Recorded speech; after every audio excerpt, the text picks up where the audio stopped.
మాజీ స్పీకర్ పోచారం శ్రీనివాసరెడ్డి ఇంటి ముందు వీరంగం సృష్టించిన బీఆర్ఎస్ నేతలపై కేసు నమోదైంది. బాల్క సుమన్ సహా మొత్తం 12 మంది నాయకులపై కేసు పెట్టి రిమాండ్కు తరలించారు బంజారాహిల్స్ పోలీసులు. సీఎం రేవంత్ రెడ్డి పోచారం ఇంటిలో ఉండగానే లోపలికి దూసుకువెళ్లేందుకు యత్నించారు గులాబీ నాయకులు. మాజీ ఎమ్మెల్యే బాల్క సుమన్తో పాటు పలువురు హంగామా సృష్టించారు. దీంతో వీరిపై ఐపీసీ 353, 448 సెక్షన్ల కింద కేసులు పెట్టి రిమాండ్ చేశారు.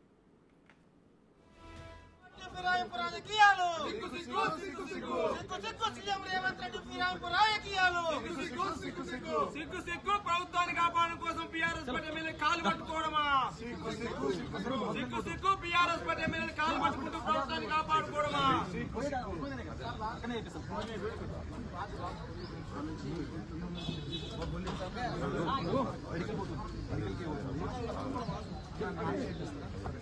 Long live BRS! Long live BRS! Long live BRS! దీనికి సంబంధించి మా ప్రతినిధి సైదులు మరిన్ని వివరాలు అందిస్తారు. సైదులు ఏ సెక్షన్ల కింద కేసులు పెట్టారు? బాల్క సుమన్ మీద ఏం కేసులు పెట్టారు? చక్రి మొత్తం 12 మందిని పోలీసులు గుర్తించారు. పోచారం శ్రీనివాసరెడ్డి ఇంటి దగ్గరకు వచ్చి ఆందోళన చేస్తున్న వ్యక్తులు ఎవరైతే ఉన్నారో గేట్లు తోచుకుంటూ లోపల సీఎం ఉండగానే అడ్డుకునే ప్రయత్నం చేసినటువంటి మాజీ ఎంపీ, మాజీ ఎమ్మెల్యే అయినటువంటి బాల్క సుమన్ A1గా పోలీసులు కేసు నమోదు చేశారు. వాళ్ళపై 353 అంటే పోలీసులు విధులకు ఆటంకం కలిగించినట్టుగా, అంటే ఎవరైతే ప్రభుత్వ అధికారులు ఉంటారో వారికి విధులకు ఎవరైనా ఆటంకం కలిగిస్తే 353 కింద కేసులు నమోదు చేస్తారు. దానిలో భాగంగానే పోలీసుల విధులకు ఆటంకాలు కలిగించారు కాబట్టి, ఎందుకంటే సీఎం చుట్టుపక్కలంతా కూడా సీఎంకి సెక్యూరిటీ సెక్యూరిటీ జోన్ కాబట్టి, సో వాళ్ళందరూ కూడా విధుల్లో ఉండగా వారి విధులకు వీళ్ళు అందరూ కూడా ఊహించిన విధంగా ఒక్కసారిగా గేట్లు తోచుకుంటూ లోపలికి వెళ్లేందుకు ప్రయత్నం చేశారు కాబట్టి వారిపై 353 కింద కేసు నమోదు చేశారు. ఖచ్చితంగా వీళ్ళు అవసరమైతే నాన్ బెయిలబుల్ కింద కూడా కేసులు కూడా నమోదు చేసే అవకాశం కనిపిస్తుంది. దాదాపుగా 90 రోజుల పాటు కూడా వీళ్ళు జైల్లో ఉండే అవకాశం కనిపిస్తుంది. మొత్తం 12 మందిని పోలీసులు గుర్తించారు. 12 మందిపై కూడా బంజారాహిల్స్ పోలీస్ స్టేషన్లో కేసు నమోదైంది. కొద్దిసేపటి క్రితమే ఉస్మానియా ఆసుపత్రికి కూడా తీసుకెళ్లారు. 12 మందిని మెడికల్ చెకప్ కూడా కంప్లీట్ అయింది. వారిని చెంచల్ కూడా జైలుకు కూడా తరలించినట్టు కూడా మనకి సమాచారం ఉంటుంది. అరెస్ట్ అయిన వారిలో ముఖ్యంగా చూసుకున్నట్టయితే బాల్క సుమన్, ఇతను మాజీ ఎంపీ, మాజీ ఎమ్మెల్యేగా ఉన్నారు. అందరూ తెలిసిన విషయమే, చెన్నూరు నుంచి. అదేవిధంగా మన్య గోవర్ధన్ రెడ్డి, అతను ఖైరతాబాద్ నుంచి ఇన్ఛార్జిగా ఉన్నారు. తన సతీమణి మన్య కవిత గోవర్ధన్ రెడ్డి, ఆమె కార్పొరేటర్గా ఉన్నారు. సో వాసుదేవర్ రెడ్డి, ఇతను కూడా గతంలో కార్పొరేషన్ చైర్మన్గా ఉన్నారు. అదేవిధంగా గెల్లు శ్రీనివాస్ యాదవ్, BRSV విద్యార్థి సంఘ రాష్ట్ర అధ్యక్షుడిగా గెల్లి శ్రీనివాస్ యాదవ్ ఉన్నారు. తను కూడా అక్కడ ఆందోళన కార్యక్రమాల్లో పాల్గొన్నారు కాబట్టి తనపై కూడా కేసు నమోదైంది. అదేవిధంగా ఆంజనేయ గౌడ్, అదేవిధంగా కడారి స్వామి యాదవ్, తుంగ భాలు, డి రాజు, కె జంగయ్య, వరికొప్పల వాసు, దశరథ్, దుదిమెట్ల బాలరాజు యాదవ్, తను కూడా మాజీ కార్పొరేషన్ చైర్మన్, తనపై కూడా కేసులు నమోదయ్యాయి. సో మొత్తం వీళ్ళపైన 353 అదేవిధంగా 448 సెక్షన్ల కింద పోలీసులు కేసు నమోదు చేశారు.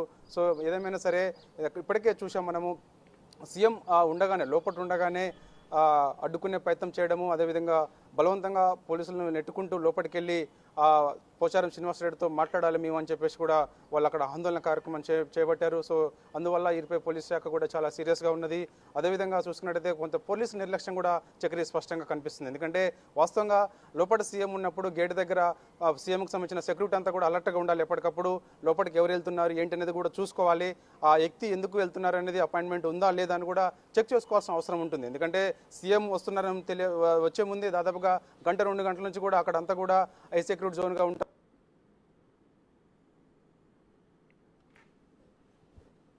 అక్కడ గేట్లు చూసుకుంటూ లోపలికి వెళ్తున్న బాల్క సుమన్ని గుర్తించలేకపోయారు పోలీసులు.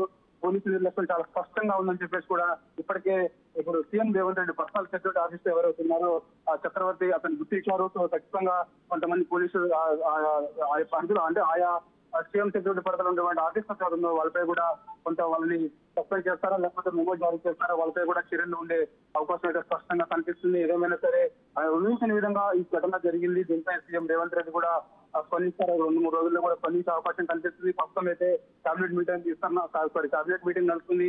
సో దాంట్లో రైతులకు సంబంధించిన అంశాలు, చాలా కీలకమైన అంశాలు, రైతు రుణమాఫీపై ఈ రోజు మాట్లాడారు. కాబట్టి ఖచ్చితంగా నేను 2-3 రోజుల్లో దీని ఘటనపై ఖచ్చితంగా స్పందిస్తాను, మాట్లాడతానని చెప్పేసి కూడా తను చెప్పడం జరిగింది. అదేవిధంగా ఎవరైతే ఈ రోజు పార్టీ మారారో, అంటే ఈ రోజు పార్టీ మారారు అంటే రాజకీయంగా చాలా సీనియర్ నాయకుడు పోచారం శ్రీనివాసరెడ్డి.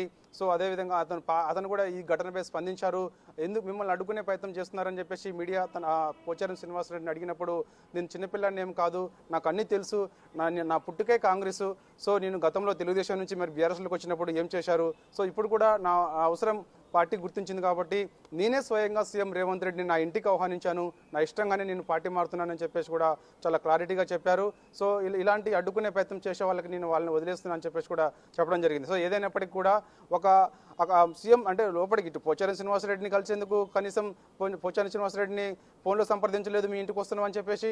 అదేవిధంగా సీఎం గారు లోపల ఉన్నప్పుడు సీఎం కనీసం అక్కడ ఉన్నటువంటి సెక్రటరీ ఆఫీసర్తో ఎవరితో కూడా ఎలాంటి అపాయింట్మెంట్ లేకుండా ఇలా తోచుకొని వెళ్ళడము, ఆందోళన చేయడం, దౌర్జన్యంగా పోలీసులపై దాడులు చేయడము. సో ఇదంతా చూసుకున్నట్టు మాత్రం చుట్టుపక్కలంతా కూడా భయాందోళనకైన వాతావరణం నెలకొన్నది.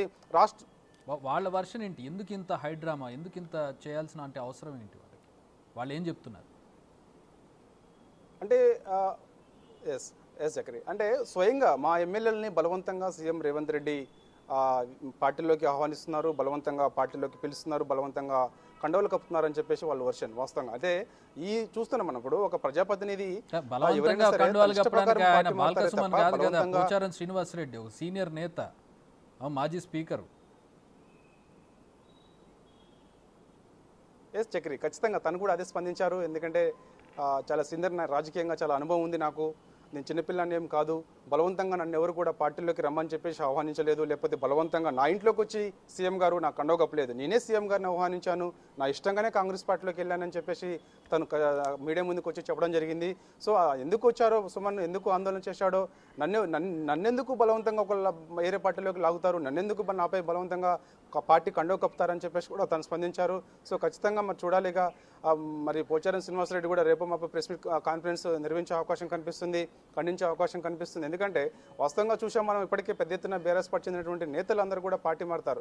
అయితే వాస్తవంగా పోచారం శ్రీనివాసరెడ్డి కూడా గత 2-3 రోజుల నుంచి పార్టీ మారుతారని చెప్పేసి కూడా వార్తలు వస్తున్నప్పటికీ కూడా రహస్యంగా తనని కలిసి తనని ఇంటికి వెళ్ళి బుజ్జగించే ప్రయత్నం హరీష్ రావు చేసినట్టు కూడా మనకైతే ఈరోజు సమాచారం అందింది. అయితే బుజ్జగింపులకు కూడా ఆయన అంటే ఖచ్చితంగా పార్టీ మారుతాను, నేను ఖచ్చితంగా ప్రస్తుతం ఉన్నటువంటి పార్టీ పరిస్థితి చూస్తే ఒకప్పుడు నేను పార్టీ శాసనసభ ఎన్నికల్లో ఓటమి తర్వాత ప్రక్షాళన చేయాలని చెప్పేసి చెప్పాను, కానీ ఆ దిశగా పార్టీ అడుగులు వేయలేదు.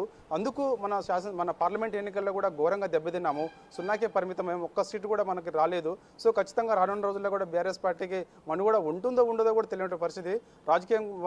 రాజకీయం అదేవిధంగా బాన్సువాడ అభివృద్ధి కోసం నేను పార్టీ మారుతున్నానని చెప్పేసి చాలా క్లారిటీగా ఇచ్చిన తర్వాత కూడా ఇదంతా పార్టీకి తెలిసి కూడా కావాలనే పార్టీకి చెందినటువంటి కొందరు నాయకులు రెచ్చగొట్టి ఈ విధంగా అంటే ఎవరైతే విద్యార్థి సంఘ నాయకులు ఉన్నారో, అదేవిధంగా విద్యార్థి బాల్కసుమన్ ఉన్నారు, బాల్కసుమన్తో పాటు కొంతమంది నేతలు ఉన్నారో, వారందరినీ కావాలని రెచ్చగొట్టి కొంత డైవర్ట్ చేసే విధంగా ఈ విధంగా ప్రయత్నించారు. కావాలని CM Revanth Reddy BRS party ఎమ్మెల్యేల దగ్గరికి వెళ్ళి బలవంతంగా కండవలు కప్పుతున్నారని చెప్పేసి ఒక డైవర్ట్ రాజకీయం చేసే విధంగా ప్రయత్నం చేశారని చెప్పేసి కూడా విమర్శలు వస్తున్నాయి. ఏదేమైనా సరే దీనిపై పోలీస్ శాఖ కూడా చాలా సీరియస్గా ఉన్నది. ఇప్పటికే వాళ్ళపై కేసులు కూడా నమోదు చేశారు. సో వాళ్ళని రిమాండ్ కూడా చెంచల్ కూడా జైలుకు తరలించారు. Chakri. All right, thanks for the update Saidulu.